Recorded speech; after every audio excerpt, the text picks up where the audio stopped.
Hi, sorry, ignore the lights. It's like, because I'm kind of moving. So anyway, I'm going to finally, record me reading Podio, because I used to love doing it, and I know you liked it too.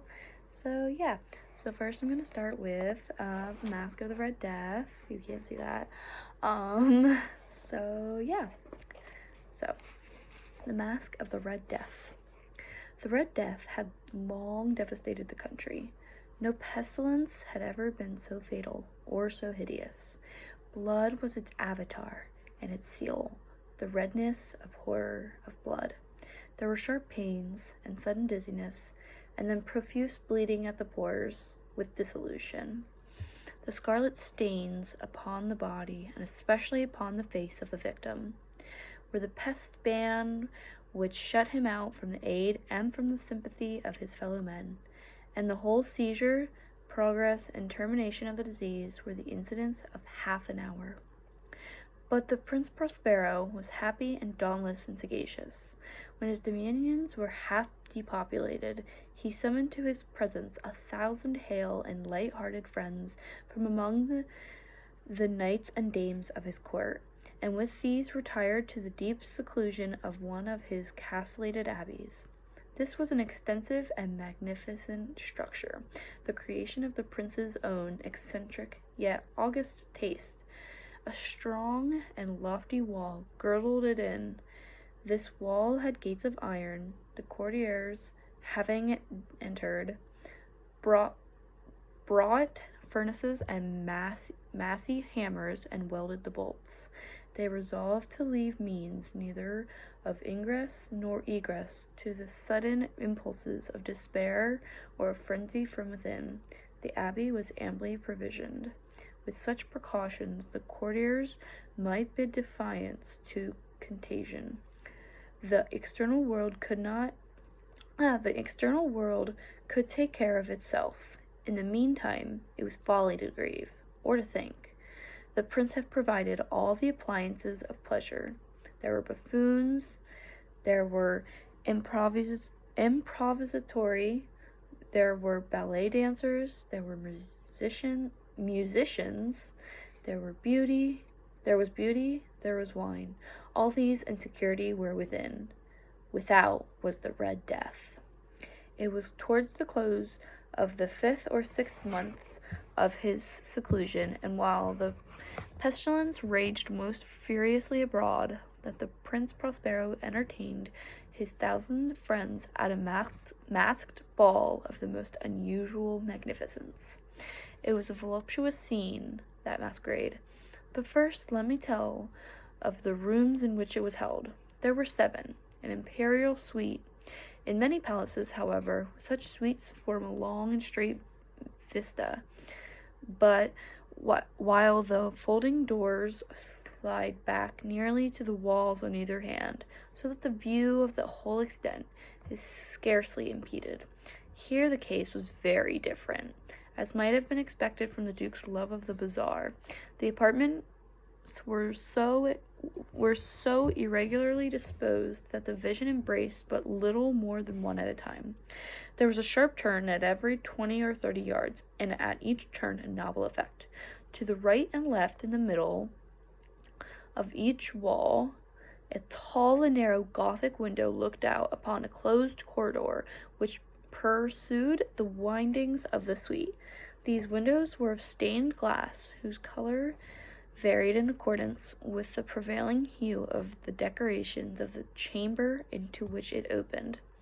That at the eastern extremity was hung, for example, in blue, and vividly blue were its windows. The second chamber was purple in its ornaments and tapestries, and here the panes were purple. The third was green throughout, and so were the casements. The fourth was furnished and lighted with orange. The fifth was white. The 6th with violet.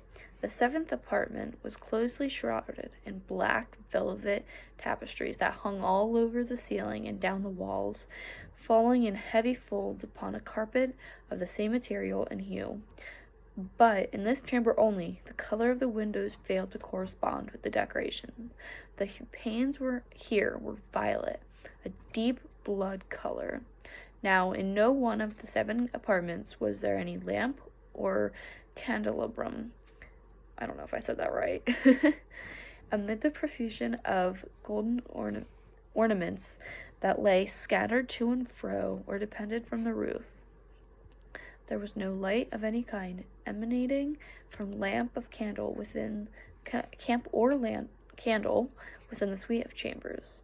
But in the corridors that followed the suite there stood, opposite to each window, a heavy tripod bearing a brazier of fire that projected its rays throughout the tinted glass and so glaringly illuminated the room, and thus were produced a multitude of gaudy and fantastic appearances.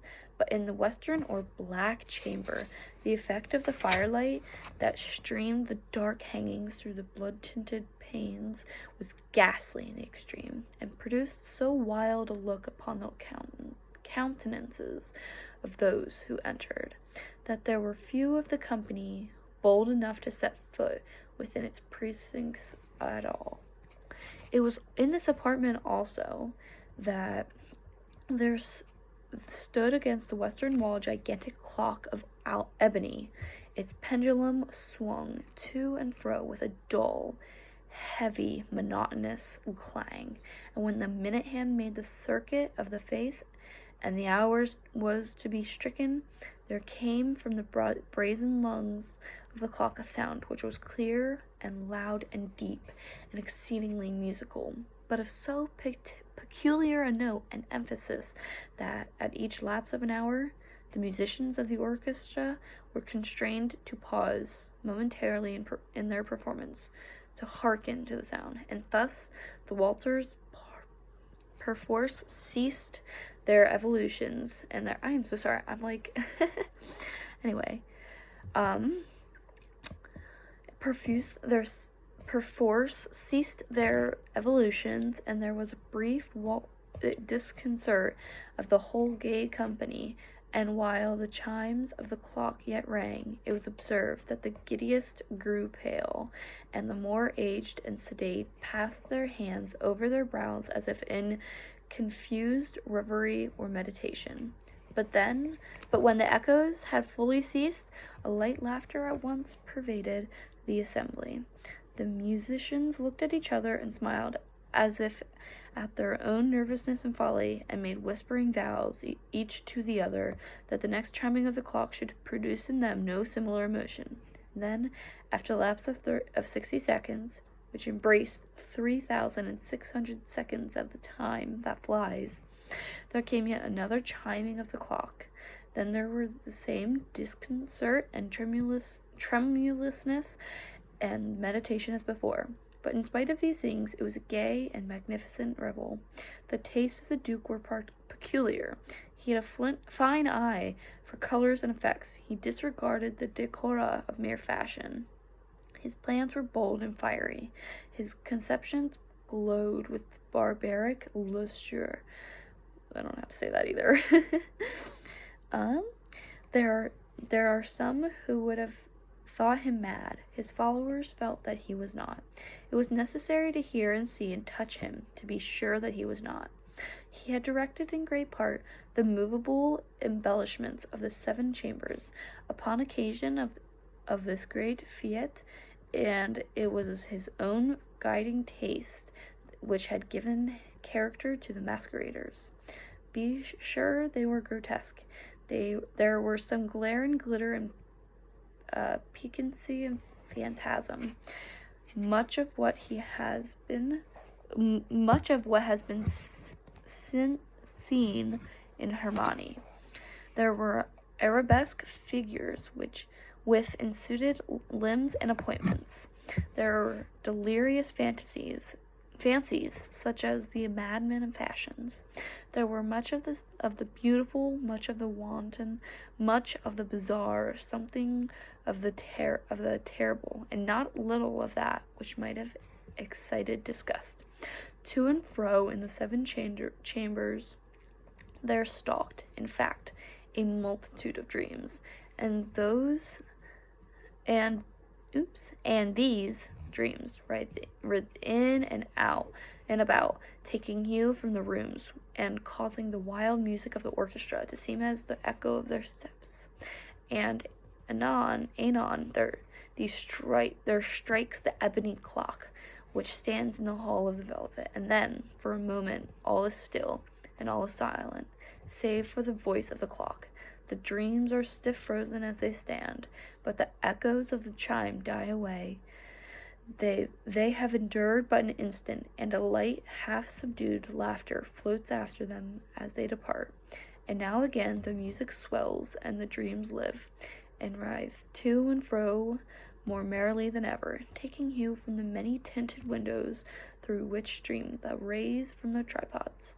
But to the chamber which lies most westwardly of the seven there are now none of the maskers who venture, for the night is waning away, and there flows a ruddier light through the blood-colored panes, and the blackness of the sable drapery palls, and to him whose foot falls upon the sable carpet, there comes from the near clock of ebony a muffled peal, more solemnly emphatic than any which reaches their ears, who indulged in the more remote gaieties of the other apartments. But these other apartments were densely crowded, and in them beat feverishly the heart of life, and the revel went wearingly on, until at length there commenced the sounding of midnight upon the clock, and then the music ceased, as I have told, and the evolutions of the waltzers were quieted, and there was an uneasy cessation of all things as before. But now there were 12 strokes to be sounded by the bell of the clock, and thus it happened, perhaps, that more of thought crept with more of time into the meditations of the thoughtful among those who revelled. And thus, too, it happened, perhaps, that before the last echoes of the last chime had utterly sunk into silence, there were many individuals in the crowd who had found leisure to become aware of the presence of a masked figure which had arrested the attention of no single individual before, and the rumor of this new presence having spread itself whisperingly around, and arose at length from the whole company, a buzz or murmur expressive of disapprobation, yes, and surprise, then finally of terror, of horror, and of disgust. In an assembly of phantasms such as I have painted, it may well be supposed that no ordinary appearance could have excited such sensation. In truth, the masquerade license of the night was nearly unlimited, but the figure in question had Herod, and gone beyond the bounds of even the prince's indefinite decorum. There are chords in the hearts of the most reckless which cannot be touched without emotion, even with the utterly lost, to whom life and death are equally just. There are matters of which no jest can be made. The whole company, indeed, seemed now deeply to feel that in the costume and bearing of the stranger neither wit nor propriety existed. The figure was tall and gaunt, and shrouded from head to foot in the habiliments of the grave. The mask which concealed the visage was made so nearly to resemble the countenance of a stiffened corpse that the closest scrutiny must have had difficulty in detecting the cheat, and yet all this might have been endured, if not approved, by the mad revelers around. But the murmur had gone so far as to assume the type of the Red Death. His vesture was dabbed in blood, and his brow, with all the features of a face, was besprinkled with the scarlet horror. When the eyes of Prince Prospero fell upon this special image, which, with a slow and solemn movement, as if more fully to sustain its role, stalked and to and fro among the waltzers, He was seen to be convulsed in the moment with a strong shudder, um, sorry, either of terror or distaste. But in the next, his brow reddened with rage. "Who dares?" he demanded hoarsely of the courtiers who stood near him. "Who dares insult us with this blasphemous mockery? Seize him and unmask him, that we may know whom we have to hang at sunrise from the battlements." It was in the eastern or blue chambers in which stood Prince Prospero as he uttered these words. They rang throughout the 7 rooms loudly and clearly, for the prince was a bold and robust man, and the music had become hushed as at the waving of his hand. It was in the blue room where stood the prince, with a group of pale courtiers by his side. At first, as he spoke, there was a slight rushing movement of this group in the direction of the intruder, who at the moment was also near at hand, and now, with the deliberate and stately step, made closer approach to the speaker. But from a certain nameless awe with which the mad assumptions of the mummer had inspired the whole party, there were found none who put forth hand to seize him, so that, unimpeded, he passed within a yard of the prince's person, and, while the vast assembly, as if with one impulse, shrank from the centers of the room to the walls, he made his way uninterruptedly, but with the same solemn and measured step which had distinguished him from the first, through the blue chamber to the purple, through the purple to the green, through the green to the orange, through this again to the white, and even thence to the violet, ere a decided movement had been made to arrest him. It was then, however, that the Prince Prospero, maddening with rage and the shame of his own momentary cowardice, rushed hurriedly through the 6 chambers, while none followed him on account of a deadly terror that had seized upon all. He bore aloft a brown dagger, and had approached in rapid impetuosity. I don't know how to say that word. I'm so sorry.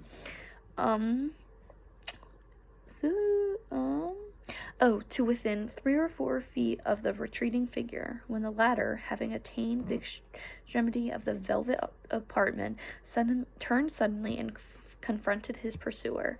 There was a sharp cry, and the dagger dropped gleaming upon the sable carpet, upon which instantly afterwards fell prostrate in death the Prince Prospero. Then, summoning the wild courage of despair, a throng of the revelers at once threw themselves into the black apartment, and, seizing the mummer, whose tall figure stood erect and motionless within the shadow of the ebony clock, gasped in unutterable horror at finding the grave cerements and corpse-like mask, which they handled with so violent a rudeness, untenanted by any tangible form, and now was acknowledged the presence of the Red Death.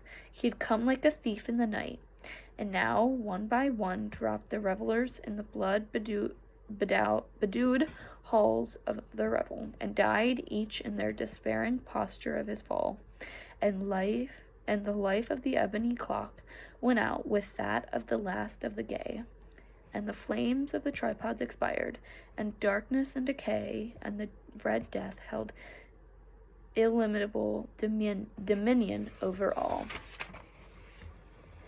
The end. I really hope you like that. I'm so sorry for all the errors and nervous tics I had. I've really done this. But yeah, I hope you enjoyed it. Yeah.